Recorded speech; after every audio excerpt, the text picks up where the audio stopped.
याइरुस, तुम्हारी बेटी अब सांस नहीं ले रही। नहीं, ऐसा नहीं हो सकता। अब हम क्या करेंगे? यह समाचार दिल तोड़ देने वाला था, लेकिन याइरुस ने हार नहीं मानी। उसे पता चला था कि यीशु उस क्षेत्र में आए हैं। वह बिना समय गंवाए उन्हें खोजने निकल पड़ा। जब वह उन्हें मिला तो सम्मान और निराशा से भरा हुआ उनके सामने घुटनों के बल गिर पड़ा। कांपती हुई आवाज में उसने विनती की, मेरे घर चलिए, मेरी बेटी मरने वाली है। कृपया उस पर अपने हाथ रख दीजिए, मुझे विश्वास है कि वह जीवित हो जाएगी। यीशु उसके साथ चलने को तैयार हो गए। दोनों साथ साथ आगे बढ़े। चारों ओर भीड़ थी। लोग गुरु को घेर कर चल रहे थे। रास्ता धीमा और कठिन था, लेकिन याइरुस उनके साथ चलता रहा, इस आशा में कि समय रहते हुए पहुंच जाएंगे।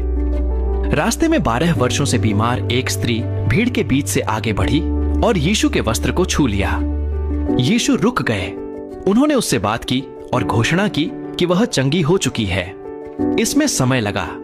याइरुस चुपचाप सब देखता रहा, यह सोचते हुए कि कहीं उसकी बेटी के लिए देर न हो जाए। तभी जब यीशु अभी बात कर ही रहे थे, याइरुस के घर से संदेशवाहक आए। उनके चेहरों पर आंसू थे। उन्होंने सीधे कहा, तुम्हारी बेटी मर चुकी है, अब गुरु को परेशान मत करो। यह वज्रपात जैसा था, लेकिन यीशु ने याइरुस की ओर देखा और शांति से कहा, डरो मत, केवल विश्वास रख। उन शब्दों के साथ वे घर की ओर बढ़े। घर पहुंचने पर चारों ओर रोना पीटना था। लोग जोर जोर से विलाप कर रहे थे। शोक और अंधकार से घर भरा हुआ था। यीशु ने कहा, तुम क्यों रोते हो? लड़की मरी नहीं है, वह सो रही है। लोग उन पर हंसने लगे। किसी ने विश्वास नहीं किया। तब यीशु ने सबको बाहर भेज दिया।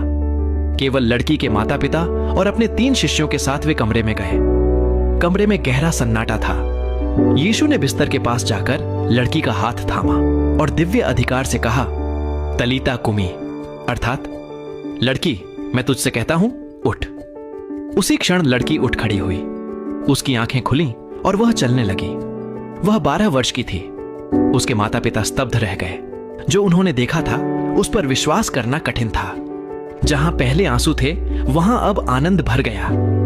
यीशु ने उनसे कहा कि इस बात को किसी से न कहें और लड़की को खाने के लिए दें, यह दिखाते हुए कि चमत्कार के बाद भी वह उसकी पूरी देखभाल करते हैं। जो घर पहले शोक से भरा था वह अब फिर से जीवन से भर गया और याइरुस समझ गया। यीशु के शब्द शुरू से ही सत्य थे, डरो मत, केवल विश्वास रख।